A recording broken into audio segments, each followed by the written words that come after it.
እሱማ የእግዚአብሔር በግ ነው ማለት ጅል ነገር ነው። አዎ ልም ያለ ጅል። እሺ እና እሱን ከቤዛና ከቱቻ ጋር ፈጽሞ እንዳይገናኝ። ሰይጣን ለካስ ከዛሬ ስትጮችብኝ ነበርሽ አንቺ ነሽ።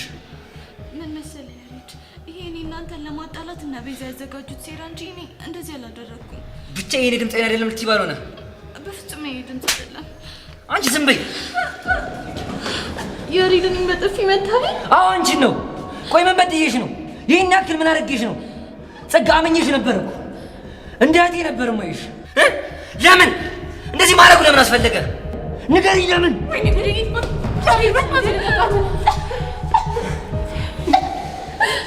ሁላችሁም አሪዎች ናችሁ። ይሄ ቀመቶ ከያሬድ ጋር እንድጣላ ነበር አይደለም የምትፈልጉት?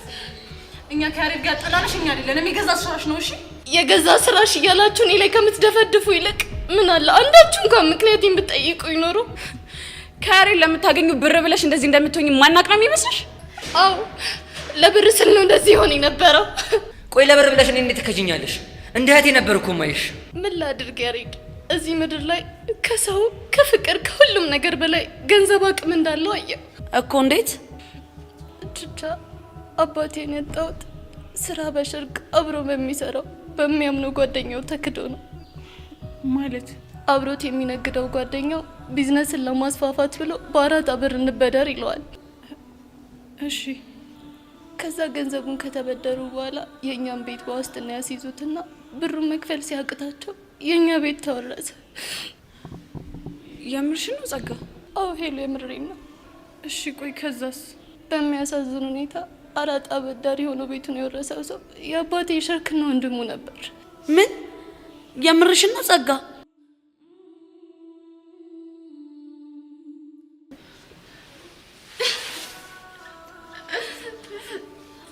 አባቴ ይህንን ነገር ሲያውቅ እጁ ባዶ ሲቀር ሳሎናችን ውስጥ ራሱን ሰቅሎ ሞተ።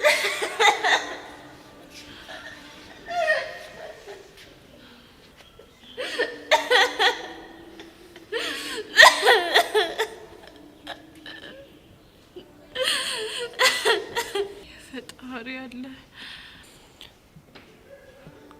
ከዛስ? እማዬ የአባቴ ሞት ስታይ በድንጋጤ ፓራላይዝ ሆነችብኝና እሱ በሞተ በሁለተኛው ዓመት እሷ ሞተችብኝ። ወይኔ በፈረሰኛው ጸጋ። ከዛስ ምን ሆነ? ከዛም በላ ወጣው። በጣም ተሰቃይ። ቆይ ጸጋ፣ ይሄ ሁሉ ነገር ሲሆን ማንም ሰው አብሮሽ አልነበር? አዎ ቤዛ፣ ማንም አልነበረኝም። እንደዚህ የተሰቃየው ደግሞ ሌላ ችግር ገጠመኝ። ምን አይነት ችግር? አንድ ጎረቤታችን አንቺ ማለት እኮ ልጄ ነሽ፣ እኔ ረዳሻለሁ ብሎኝ አስጠግቶ ደፈረኝ። ልጅነቴን ነጠቀኝ። ምን ደፈረኝ? ቆይ እንዴት ጨከነብሽ? አላውቅም ቤዛ፣ ግን ጨክኖ ደፈረኝ።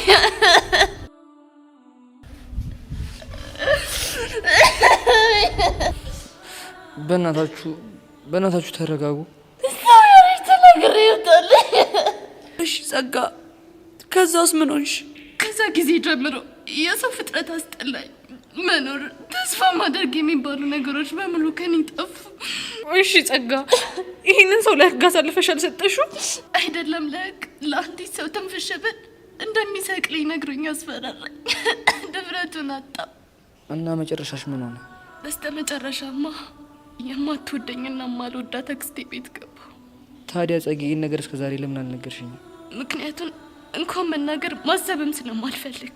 እና እንደዚህ አይነት ሲሆንሽ በዚህ ምክንያት ነው? አዎ ቹቻ፣ እንደዚህ ሆንኩት ወድጄ አይደለም። እሺ በእናትሽ ጸጋሁን በቃ ተረጋጊ። ከዚህ ሁሉ ስቃይ በኋላ አመለካከቴ ሁላ ተቀየረ። ማለት ብር ኃይል እንዳለው ተማርኩ። ማፍቀር፣ ሰው መውደድ የሚባሉ ነገሮች በሙሉ ከኔ ራቁ። ለዛ ነው እንደዚህ አይነት ሰው ሆንኩት። ጸጊዬ በቃ ተረጋጊ።